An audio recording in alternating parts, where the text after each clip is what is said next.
बच्चों मैं चाहता हूं आप लोग पहले थोड़ा सा सवाल पढ़ लें, हालांकि थोड़ा अच्छा से दिख नहीं रहा होगा वो अलग बात है, मैं पढ़ देता हूं ऊपर वाली लाइन आपके लिए।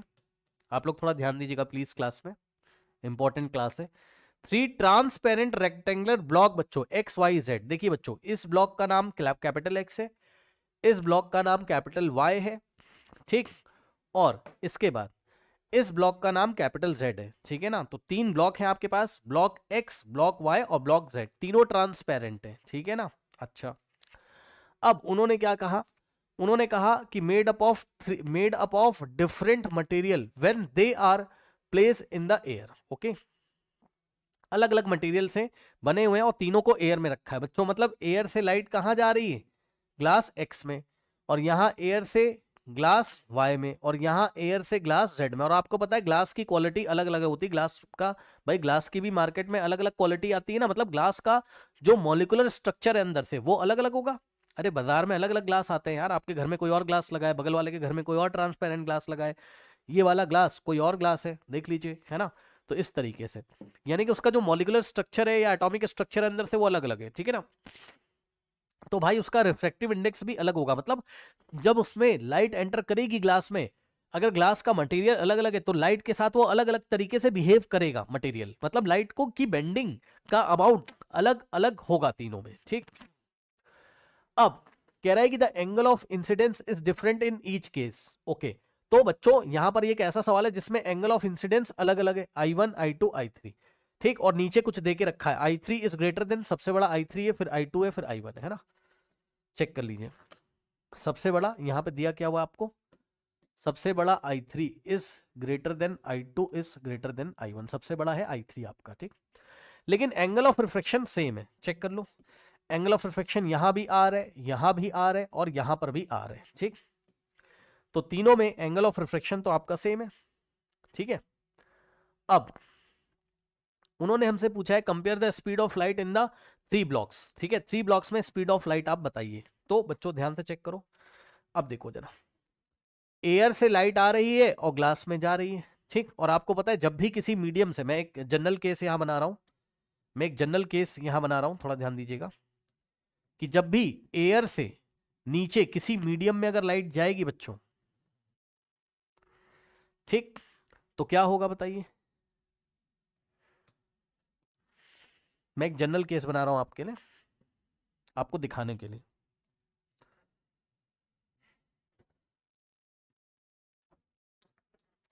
ये आई है बच्चों आपका, ठीक, ये आर है। और ध्यान दीजिएगा एयर में स्पीड कितनी होती है, v1 इज इक्वल टू सी, और सी एक कांस्टेंट है, 3 to the power 8 मीटर पर सेकेंड, सही है। और मीडियम में स्पीड ऑफ लाइट को v2 का मतलब v2 को मैंने vm बोल दिया, है ना। अब यहां से बच्चों साइन, ध्यान दीजिएगा जरा, i by sine r is equals to, ध्यान दें students, sine i by sine r is equals to क्या होगा, refractive index of medium, absolute refractive index of medium हो जाएगा। क्यों, क्योंकि एयर से आ रही, मतलब refractive index of medium with respect to air, ठीक। इज इक्वल्स टू क्या हो जाएगा बताओ, v1 बाय v2, यानी कि c बाय vm, यानी कि speed of light in medium, sorry speed of light in air divided by speed of light in medium. vm क्या है, speed of light in medium, और c क्या है, speed of light in air, ठीक। इतना हो जाएगा। तो यहां से आपके पास हो जाएगा, ध्यान दीजिएगा बच्चों please, sine i upon sine r is equals to, बच्चों c एक कांस्टेंट है, लिख देते हैं, speed of light in air by speed of light in medium. बच्चों एक बात बताओ, अगर एक c यहां पे कांस्टेंट है, ठीक, c यहां पर कांस्टेंट है, ध्यान दीजिएगा जरा, ऐसा एक सवाल आपको क्लास में कराया था, अब आपको पता चल रहा होगा, c एक कांस्टेंट है, तो क्या मैं ऐसे नहीं लिख सकता हूं, sine i by sine r is proportionate to, या आप एक काम करो, रुक जाओ बताता हूं, 1 मिनट रुक जाओ, बताता हूं, क्रॉस मल्टीप्लीकेशन करो पहले। तो c into sine r is equal to v m into sine i, तो v m into sine i is equals to c into sine r, c into sine r, सही है, करेक्ट। अगर मैं are को constant कर दूं, जैसा कि सवाल में किया है, एंगल ऑफ रिफ्लेक्शन देखो कांस्टेंट कर दिया है, सब में सेम है, एंगल ऑफ इंसिडेंस अलग अलग है, I1 I2 I3, लेकिन एंगल ऑफ रिफ्लेक्शन सेम है, ओके। हाँ, sine r is also constant, हमने जो क्लास में सवाल किया था उसमें साइन आई कांस्टेंट था, याद है? यहाँ साइन आर, मैंने बोला था ऐसा भी एक सवाल आपको मैं दिखाऊंगा। तो यहां पर अगर आप देखोगे तो आपका क्या कांस्टेंट हो गया? आर कांस्टेंट है।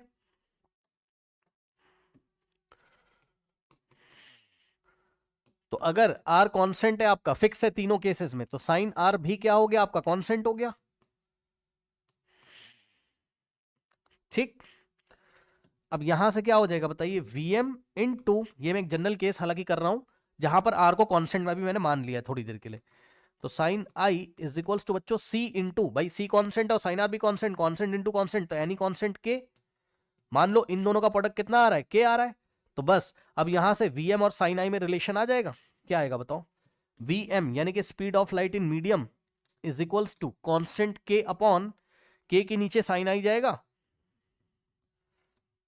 अब इस कांस्टेंट को अगर हटा दोगे तो क्या रिलेशन आएगा? Speed of light in medium is, यहां पे देखिए साइन आई नीचे है तो इनवर्सली प्रोपोर्शनेट टू क्या हो जाएगा बताइए? Sine i. बोलिए, करेक्ट? ओके, ध्यान से चेक करिए। Vm speed of light in medium is inversely proportional to sine i. ठीक, इतना आ गया। बस अब सवाल हैंडल कर लीजिए। अब आपको पता है, अब आपको पता है क्लास में मैंने आपको पढ़ाया है कि अगर अभी तक हमारे पास क्या आया है? Vm is inversely proportional to sine i, ये हमारे पास आ गया है। अब ध्यान से जरा सुनिएगा, ध्यान से एक बात बताओ, मैंने आपको क्लास में पढ़ाया कि अगर थीटा इंक्रीज करेगा, साइन 0, साइन 30, 1/2, 1/√2 और 190, है ना? सॉरी, क्या कर रहा हूं मैं यार, एंगल लिखो ना भाई। साइन 0, 30, 45, है ना, 60 और 90। तो साइन की वैल्यू इंक्रीज करती है, याद है? अगर थीटा इंक्रीज करता है तो साइन 0 0, साइन 30 1/2, साइन 45 1/√2 और साइन 60 √3/2 और साइन 91। तो इधर जा रहे हो तो साइन की वैल्यू भी इंक्रीज कर रही है। ठीक, यानी कि अगर एंगल बढ़ता चला जाएगा तो साइन की वैल्यू भी बढ़ती चली जाएगी। ठीक, तो अब आपको क्वेश्चन में क्या देके रखा है बताइए? आपको क्वेश्चन में क्या देके रखा है? ध्यान से चेक करो, कहां गया? I1, हाँ, I3 is greater then I2 is greater then I1, तो I3 is greater then I2 is greater then I1। तो एक बात बताओ, जिसका एंगल बड़ा है उसका साइन वैल्यू भी बड़ा होगा, यानी कि अगर हम सबका साइन ले लें, साइन ऑफ I3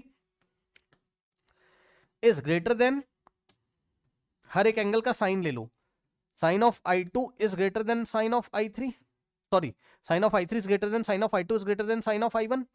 बताइए, हर एक एंगल का हमने साइन ले लिया। ठीक, अब एक बात बताओ मुझे भाई, जिसका sine of angle of incidence बड़ा होगा उस मीडियम में स्पीड कम होगी कि नहीं होगी? जल्दी बताओ, बोलो बोलो बोलो।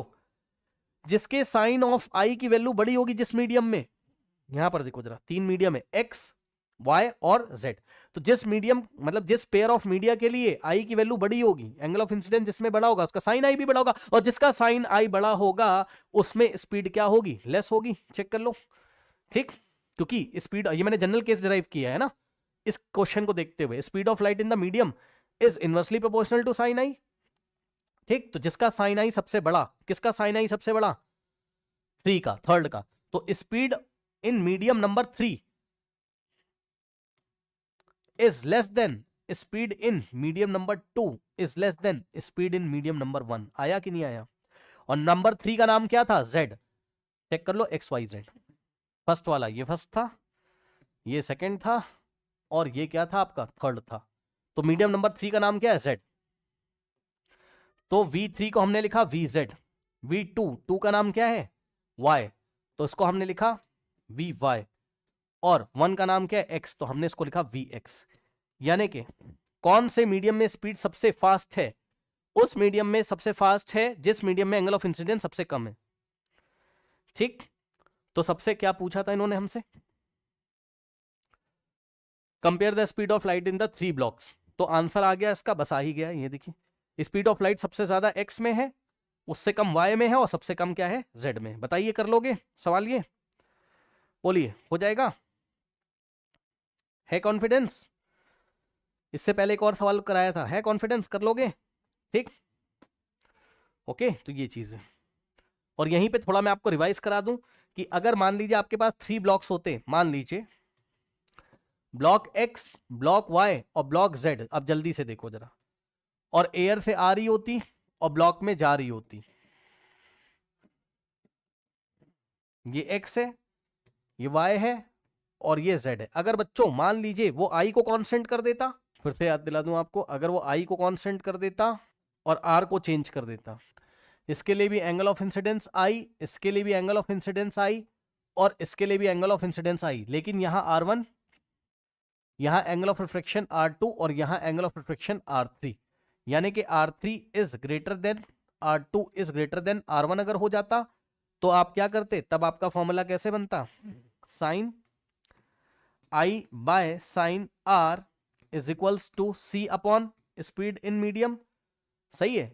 और यहां से स्टूडेंट्स i कांस्टेंट है तो साइन i भी कांस्टेंट हो जाता, क्रॉस पहले कराते इस तरीके से, तो आप साफ साफ देखते क्या, vm into sine i is equals to c into sine r। ठीक, अब देखो c भी कांस्टेंट है यार, जो कांस्टेंट उसके बारे में बात ही मत करो ना, ये कांस्टेंट है साइन i भी, क्योंकि i कांस्टेंट है, साइन i को इसके नीचे भेजोगे, यहां से क्या हो जाता, vm is equals to c upon sine i into sine r। अब बताओ c upon sine i constant हो जाता, क्योंकि c कांस्टेंट है, साइन i कांस्टेंट है, तो यहां से हो जाता आपके पास vm is equals to c upon sine i constant k into sine r। अब हम कांस्टेंट k को हटाते तो vm इज प्रोपोर्शनेट टू क्या आ जाता, साइन r, यानी कि इस बार जिसका साइन r बढ़ा उसका स्पीड बढ़ा। ठीक, डायरेक्टली प्रोपोर्शनल हो जाता। तो इसका मतलब क्या, r किसका सबसे बड़ा है, थर्ड वाले का, चेक कर लो, r3 is greater then r2 is greater, तो जिसका r बड़ा उसका साइन का वैल्यू, ये वैल्यू भी उसका बड़ा हो जाएगा, जिसका वैल्यू बड़ा वहां पे vm बड़ा। तो इस बार इसी ऑर्डर में आंसर आ जाता है, यानी कि speed in medium number 3 is greater then speed in medium number 2 is greater then speed in medium number 1, यानी कि स्पीड इन मीडियम नंबर 3 ये है, ये फर्स्ट था, ये सेकेंड है। ठीक, और ये आपका क्या है, थर्ड है, थर्ड है। तो यहां से आ जाता है आपके पास v z is greater then v y is greater then v x। बोलिए कोई डाउट है, हो जाता? तो मैंने दोनों केस डिस्कस कर दिया, अब गलत मत करके आइएगा, एग्जाम में बहुत ऐसे सवाल आते हैं।